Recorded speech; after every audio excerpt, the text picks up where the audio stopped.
Y luego está el delta D o delta L, delta X, delta Y, delta Z, etcétera, de las dimensiones, el cambio de las dimensiones. Y la fórmula dice delta D o delta L, que viene a ser la magnitud del cambio dimensional igual a alfa por delta T por D o por L o por lo que sea. ¿Correcto? Entonces, a la derecha de la fórmula tenemos alfa, que es una constante, tenemos la dimensión, que es la que manejamos nosotros, fíjense que es el único parámetro que manejamos nosotros, la dimensión, y la tenemos que establecer en función del trabajo que estamos haciendo. En el caso de la dilatación, establecemos la dimensión para ver cada cuánto vamos a poner las juntas de dilatación. En el caso de los pavimentos, en el caso de los edificios, etcétera, ya existen parámetros, patrones más o menos que se suelen seguir para no tener problemas. En el caso de la contracción, las juntas de contracción también tienen ya no necesitamos la dimensión, pero tienen ya su dimensión D o L para poder elegir cada cuánto vamos a poner estas juntas. Entonces, volviendo al caso de la fórmula, tenemos ahí un parámetro que es delta T. Pregunta interesante que deberían haberla hecho ustedes. ¿Cómo se determina delta T? ¿Verdad? Que en la U estamos acostumbrados a que nos digan si T2 es tanto y T1 es tanto, ¿cuánto es delta T? ¿Qué chiste tiene, no? En la realidad, ¿de dónde vamos a sacar esa información? Tenemos un proyecto, tenemos que diseñar una carretera, queremos saber cada cuánto vamos a poner las juntas, o decidimos cada cuánto vamos a poner las juntas, queremos saber de qué ancho van a ser esas juntas. Para eso tenemos la fórmula, pero ¿qué delta T le ponemos ahí? A ver, comentarios de su parte.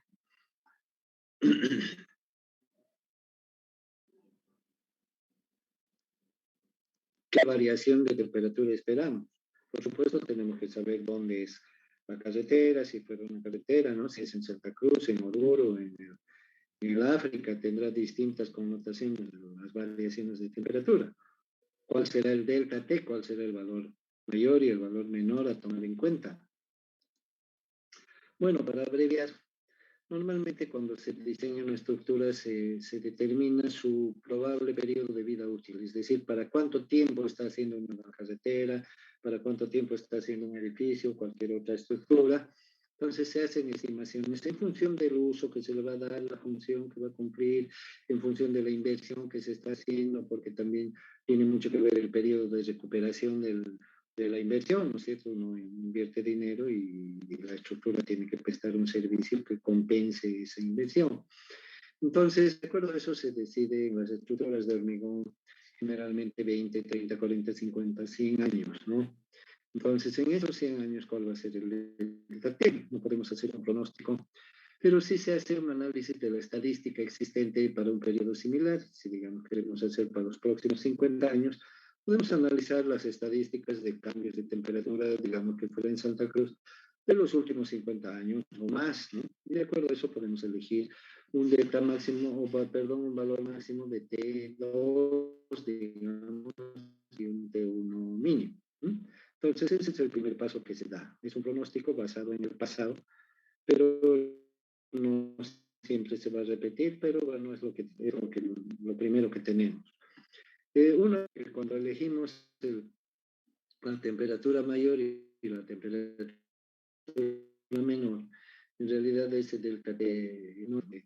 Cuando hacemos un vaciado de un edificio, digamos, tenemos 200 mezclas que hacemos en un día, un periodo de 10, 12 horas, y de esas 200 mezclas, cada mezcla tiene su propio T1 y T2 máximo, es decir, su temperatura inicial, y su temperatura final será pues la que ocurra, ¿no? Entonces, imagínense cómo podemos hallar un delta T para toda la estructura que está compuesta por 200 partes. Entonces, todos estos elementos son, que cuando al principio yo decía temperatura máxima y mínima, no es real, ¿no? Porque cada mezcla que realizamos, su temperatura inicial se da en el momento que se convierte en un sólido.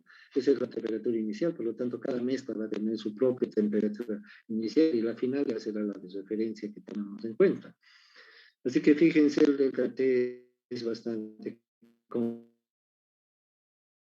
complejo, ¿no? No complejo, sino tiene sus cosas que considerar lo más sensato posible, porque si sobredimensiona mucho también el asunto, está yendo en contra de la economía de la obra. ¿Ok? Y un segundo detalle es la dimensión de la junta, porque ya sabemos que con la fórmula se encuentra un valor, pero además de esa junta hay que hacer un tratamiento, y los tratamientos por lo general son de dos clases, ¿no? O se rellena la junta o se la tapa la junta. Se la tapa con una tapa deslizante, como ya hemos hablado, ¿no? Entonces, si es que fuera relleno, ese relleno no se va a esfumar cuando el espacio de la junta sea cero, porque se supone que se va a mover y se va a ensanchar y se va a achicar, y si se achica y los cálculos son exactos y las predicciones también, entonces va a quedar de cero. ¿Dónde va a ir el material de relleno? Entonces, el material de relleno remanente después de esa función va a ocupar un cierto espesor. Entonces, ese espesor, supongamos delta X prima, ¿no? Entonces, el delta X que hemos calculado con la fórmula, más delta X prima, más un delta X segunda, que tiene que tener en la cabeza siempre todo proyectista, porque cuando hacemos los cálculos en el papel es una cosa y en la obra es otra, ¿no es cierto? Al albañil o al constructor no le podemos decir, la junta tiene que ser de 3.43 décimas de milímetro, ¿no? Eso nos da en el papel, somos unos calculistas buenísimos, wow, pero ¿y qué pasa en la obra? En la obra tenemos que decir 4 centímetros, ¿no? Porque eso es lo que material y físicamente lo van a poder hacer en la obra sin entrar en mucho detalle y aún así tienen que tener cuidado. Entonces hay un delta segunda, o dos, prima 2, digamos, que hay que sumar para hallar el valor final del espesor de la junta. Preguntas sobre esto.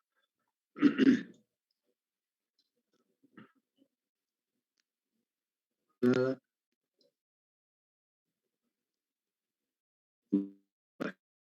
En el tema de la contracción, hablemos de la contracción. A diferencia de la dilatación, en la contracción no podemos hacer una junta, dejar un espacio. Lo que hacemos es manejar el parámetro que tenemos de la dimensión en la fórmula, porque la fórmula es válida, el parámetro de la fórmula y lo hacemos lo más chico posible. ¿Para qué?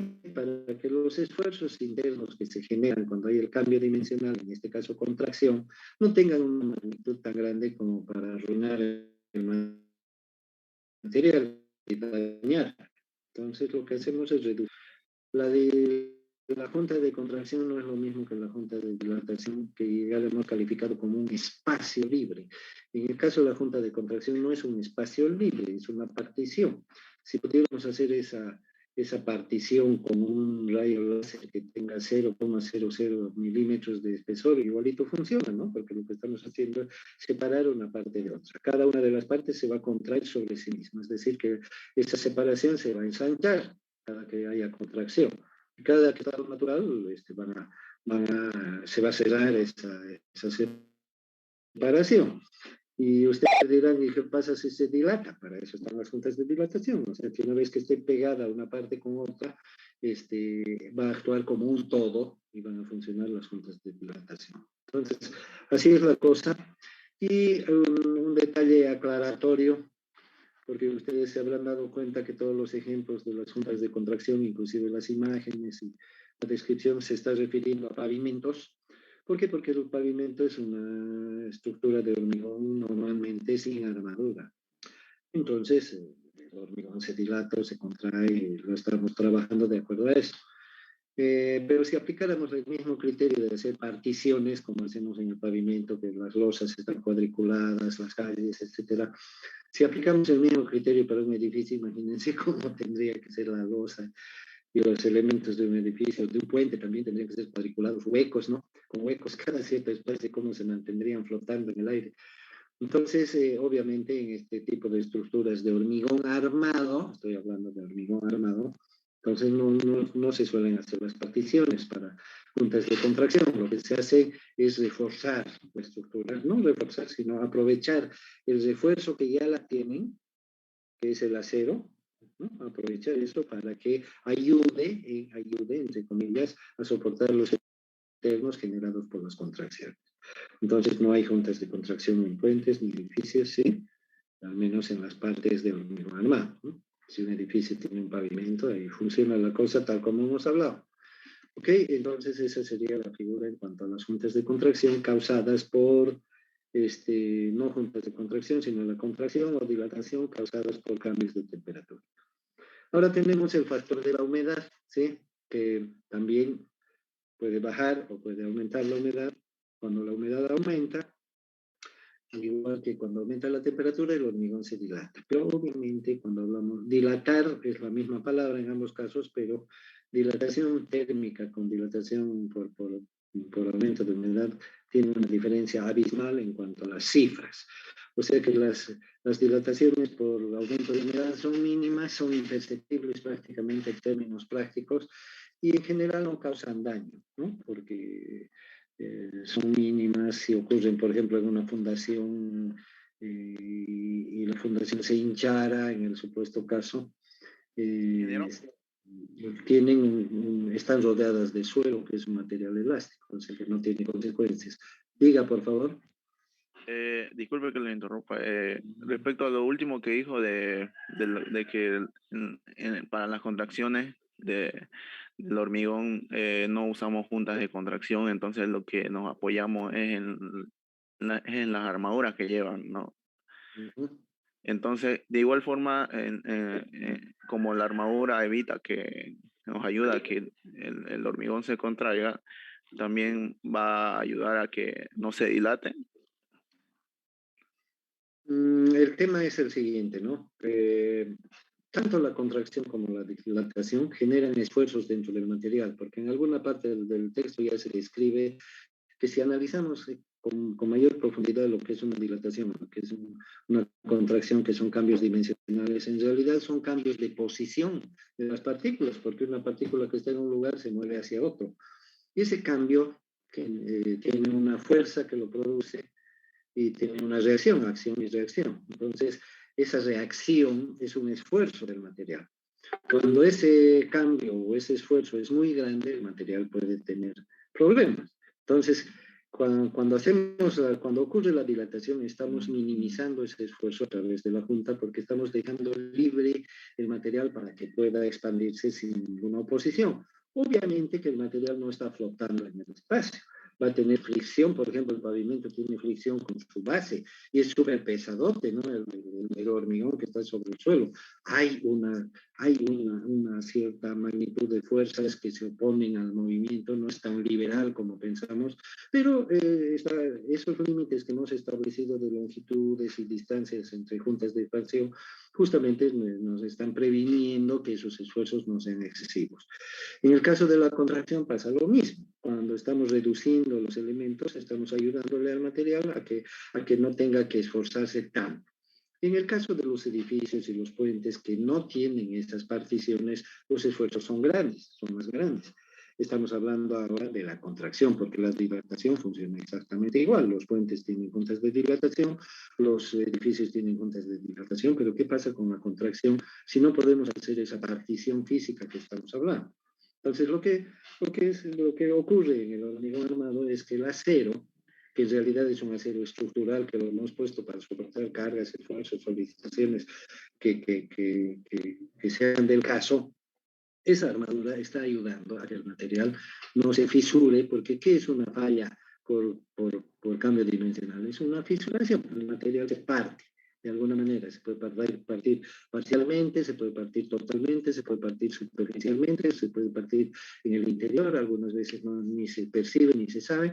Entonces, eso es lo que se trata de evitar. Y la armadura, que generalmente está en varias direcciones, cumple con ese rol, porque ustedes saben que el hormigón se adhiere a la armadura, y una adherencia para que trabajen juntos y solidariamente, y eso es lo que le ayuda al hormigón a evitarlo. ¿Okay? Ahora, estaba yo empezando a hablar de la humedad, y había dicho que los cambios de humedad perceptibles no le daremos mucha bola ahorita. Hablemos más bien de las pérdidas de agua. Las pérdidas de agua ayudan a la contracción. aparte de la temperatura que se puede contraer por disminuir la temperatura, cosa que puede ocurrir o no, ¿verdad? En cambio, la contracción por pérdida de humedad siempre ocurre. ¿Por qué? Porque el hormigón, en cuanto lo vaciamos, tiene agua de más. El agua que le ponemos al hormigón no es el agua que necesita para hidratar el cemento, porque esa cantidad de agua es mínima. En realidad nosotros ponemos ese agua más un agua que necesitamos para poder darle el moldeo y todo lo que hemos hablado, consistencia, plasticidad, trabajabilidad. Entonces, en resumen, podemos decir que cuando preparamos el hormigón de la mezcladora, ese hormigón tiene agua de más. Y ese agua que está de más no participa dentro del proceso químico-físico de transformaciones de la pasta de cemento, sino que es un agua que está diseminada en la masa del hormigón, como agua.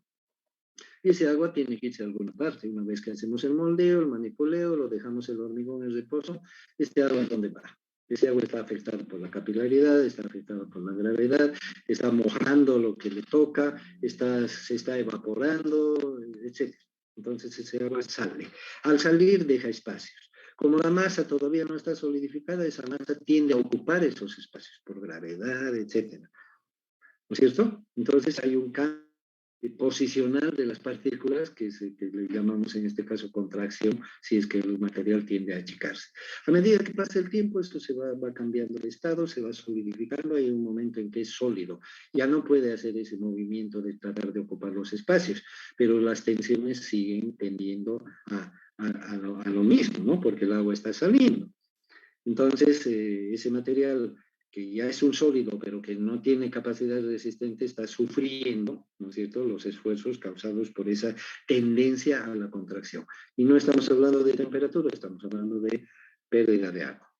Entonces, fíjense que el periodo entre el hormigón fresco después del moldeo y toda esa etapa que tarda para endurecerse y empezar a endurecerse más un cierto tiempo es el periodo crítico donde la pérdida de agua es mayor y donde el hormigón por casualidad es el más débil y el más vulnerable de toda su existencia.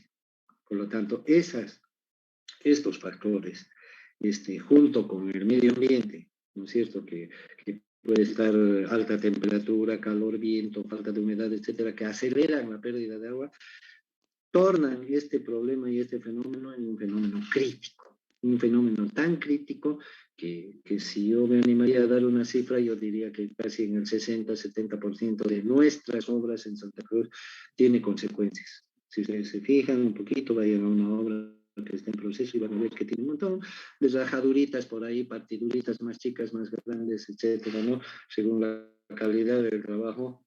Y generalmente estos defectos, porque son defectos que no deberían existir, se deben a la retracción. La retracción es la contracción por pérdida de agua. Fíjense que hasta tiene un nombre distinto, ¿no? Retracción. Y remontándonos un poquito a la pregunta de su compañero, de uno de ustedes, hablando ya de la retracción, fíjense para que se den cuenta qué magnitud pueden ser las tensiones. Hace un rato dije, la armadura del hormigón armado le ayuda al hormigón a soportar los esfuerzos internos generados por las contracciones por disminución de temperatura. En eso quedamos, ¿no? Pero ahora resulta que hay otro factor también que incrementa esos esfuerzos internos y pone en riesgo el hormigón, pero esta vez por pérdida de agua. Y se pueden sumar ambas cosas, obviamente, se pueden sumar.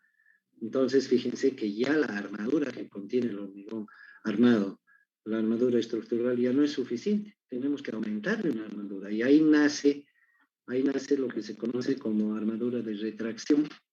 Es una armadura especialmente que se coloca especialmente en estas estructuras de hormigón armado, puentes, edificios, solamente para reforzar el hormigón, para que aguante los esfuerzos generados por la retracción. Justamente esas rajaduritas y eso que les decía.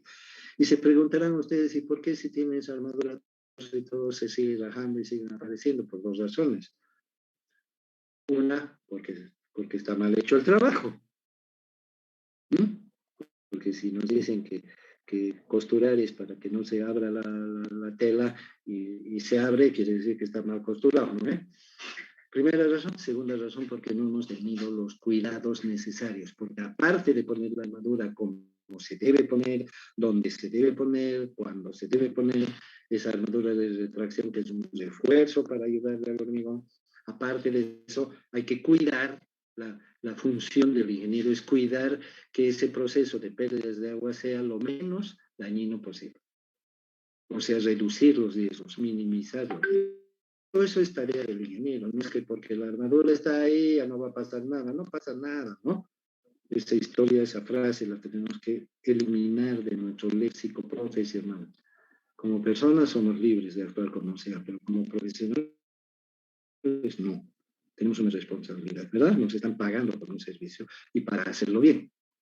Entonces, fíjense cómo la cosa va en aumento, ¿no? Los riesgos van en aumento, los cuidados también, tienen que ir en paralelo, proporcionalmente. Y mejor si nos excedemos, ¿no? En los cuidados, más vale equivocarnos por exagerados que por descuidados. Y la ingeniería tiene que ser así. Entonces, comentarios jóvenes sobre esto de los cambios dimensionales, si se ha entendido. Si hay alguna duda, por ejemplo, una pregunta bonita sería, ¿y cómo se pone la armadura de retracción para que no digamos después que estaba mal, por ejemplo, ¿no?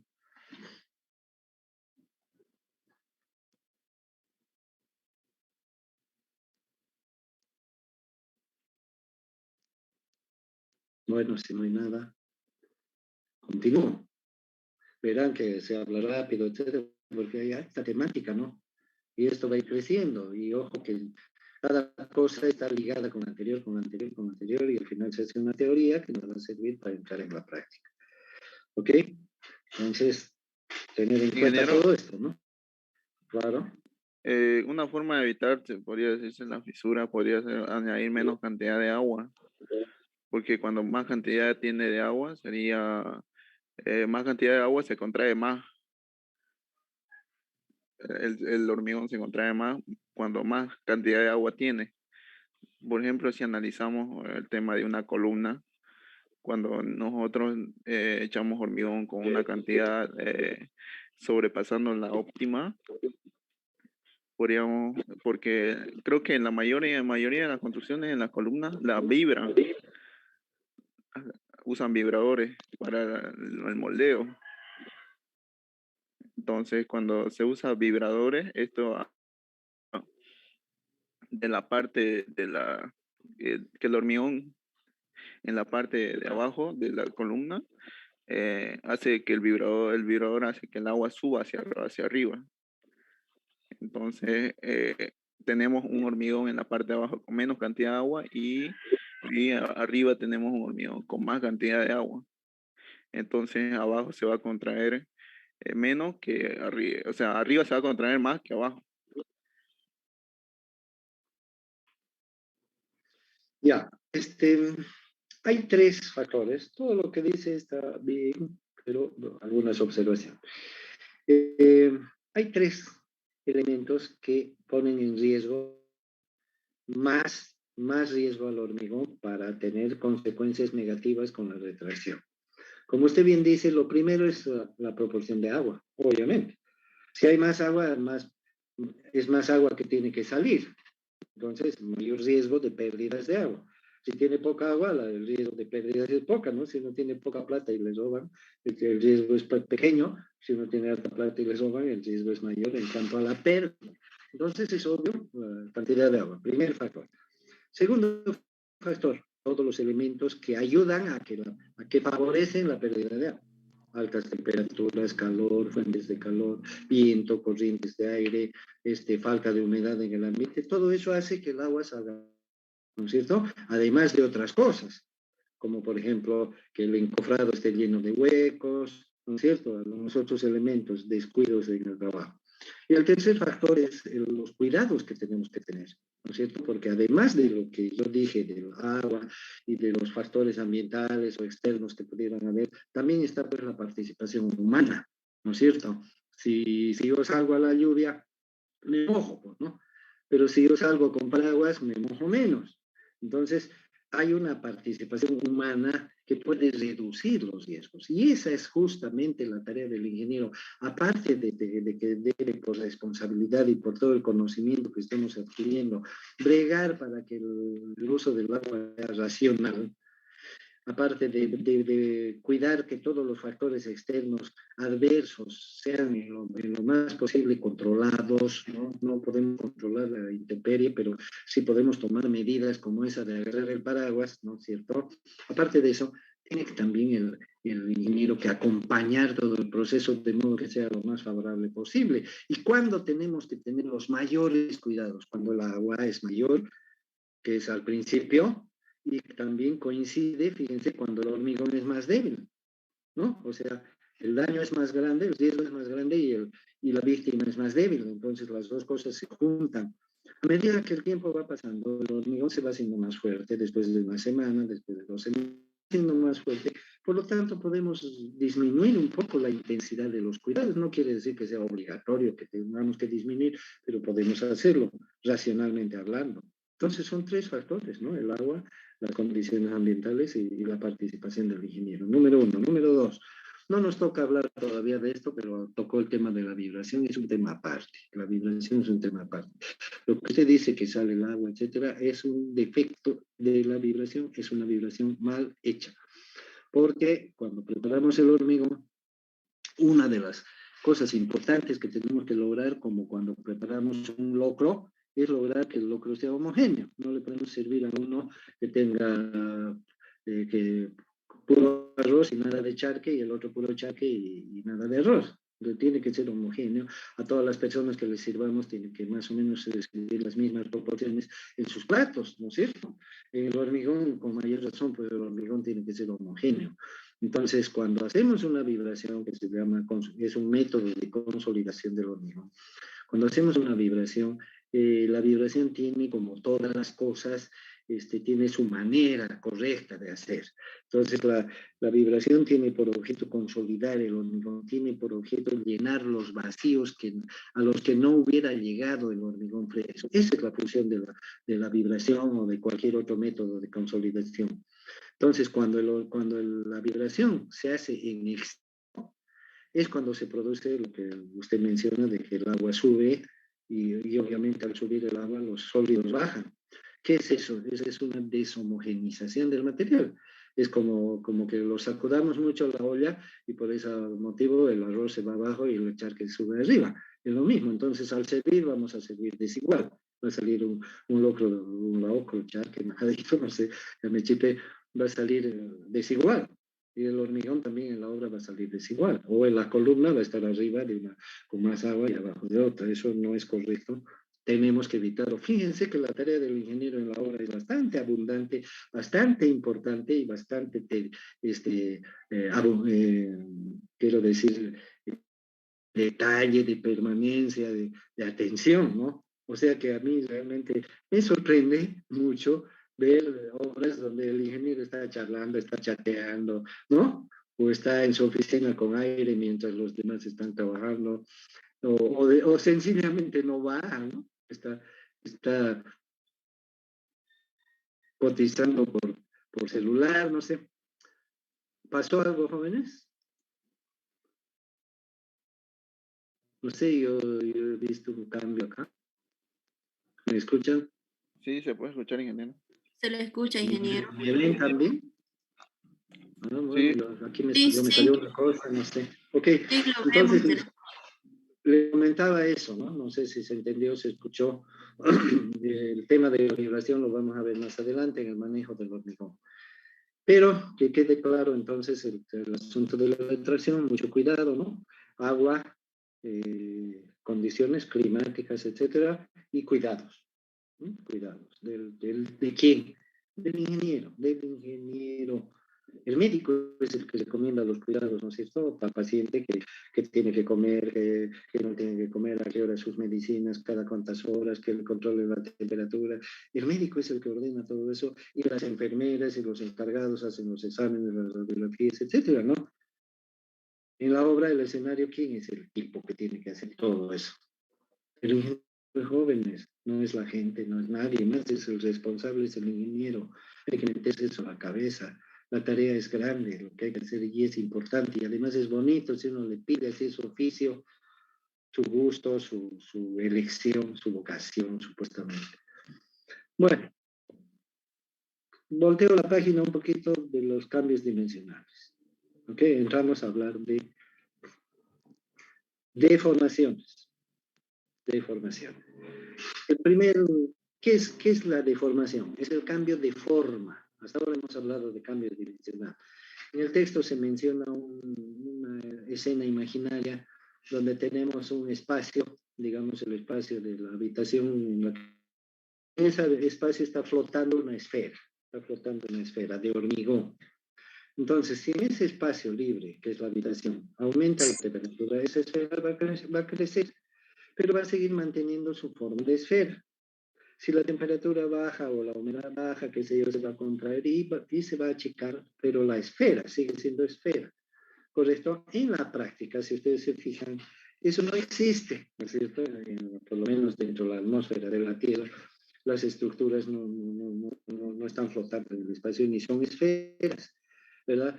Tienen formas irregulares, un edificio tiene una forma irregular, un puente, un viaducto, lo que sea, y están, pues, no están flotando, están, algunas partes están enterradas en el suelo, otras están sobre el suelo, otras están más arriba, algunas están al lado este, donde el sol en la mañana les da, la otra cara está en el oeste, donde el sol les da en la tarde, hay un lugar donde le llueve de sur, hay otro lugar donde está a la sombra, etcétera.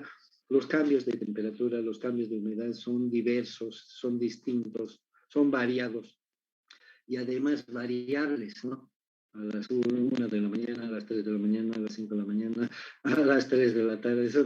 No solamente son variados, sino que son variables, ¿no? Y distintos en distintas partes del mundo. Entonces, esos cambios dimensionales que hemos estudiado y que son correctos en nuestro estudio, pero son desiguales. Desiguales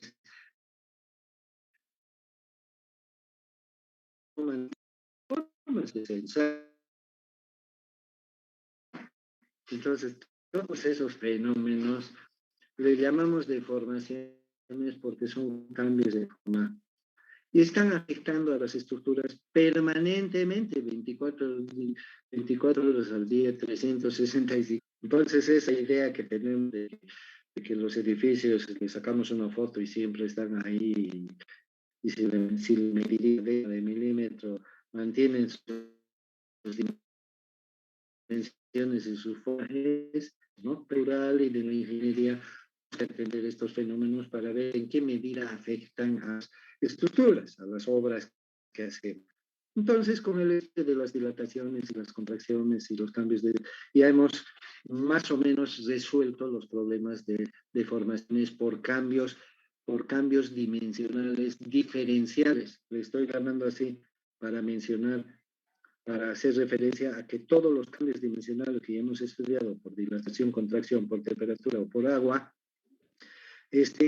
son, no son uniformes, sino son diferenciales, diferentes entre sí, y al ser diferentes nos causan deformación. Una de las causas de las deformaciones. Ya lo hemos estudiado. Otra de las causas son las solicitaciones externas, ¿no es cierto?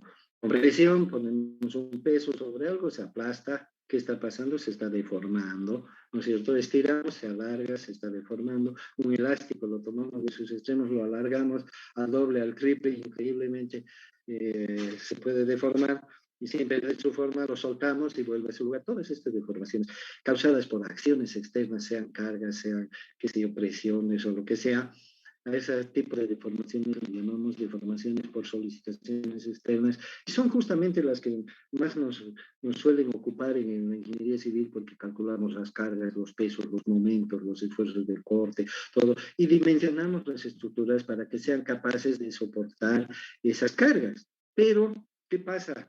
Cuando las cargas se deforman, sí, se deforman, ¿no?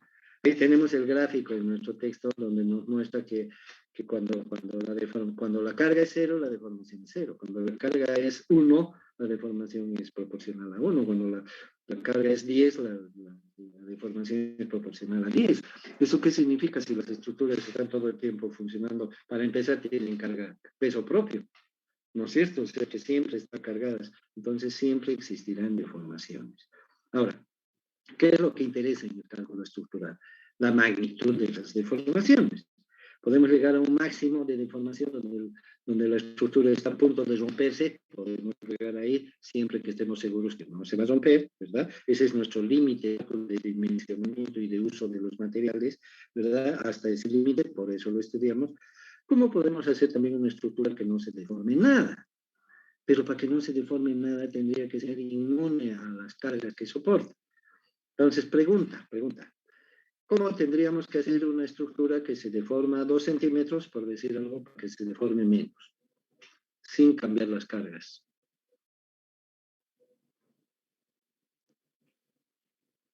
¿Cómo podría volver a repetir, ingeniero, la pregunta? ¿Cómo podríamos hacer para que una estructura, una viga, digamos, que se está deformando 2 centímetros porque tiene una carga encima, se deforme menos? Sin Aumentar mover la la carga. altura. Pero más general, aumentar la resistencia del elemento. ¿Correcto?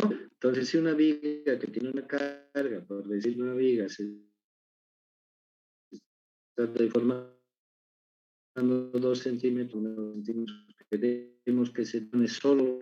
Si para que eso ocurra le tenemos que cambiar de material, aumentar las dimensiones, aumentar la altura, aumentar el ángulo, etcétera, esa es otra historia. Pero lo que tenemos que hacer es aumentar la resistencia. En otras palabras, ¿qué les estoy diciendo? Les estoy diciendo que en el cálculo y análisis estructural, gracias al estudio que hacemos de los materiales y de saber cuáles son sus rangos de deformación en función de las cargas que soporta, podemos en la ingeniería determinar, predecir cuáles van a ser las deformaciones que más nos convenga. Hay casos en los que podemos exagerar a la máxima deformación y hay otros casos en que no. Y eso está en nuestras manos gracias a todas las deformaciones en función de las cargas y las solicitudes. Por supuesto que la variable más importante en todo esto, aparte del análisis de la capacidad del material, y la capacidad del hormigón, no es como decir la capacidad del acero que sale de la fábrica con un valor determinado, sino que el hormigón lo preparamos y tenemos que lograr ese valor de la resistencia en los hechos. ¿Y responsabilidad de quién es? Del ingeniero. Entonces, no sé, un poco la rápida, pero me llegaba al final y apunto. Si hay alguna pregunta rápida, háganla ahorita, si no por WhatsApp. Y presten atención al tema, ¿no? Pues, se va acumulando.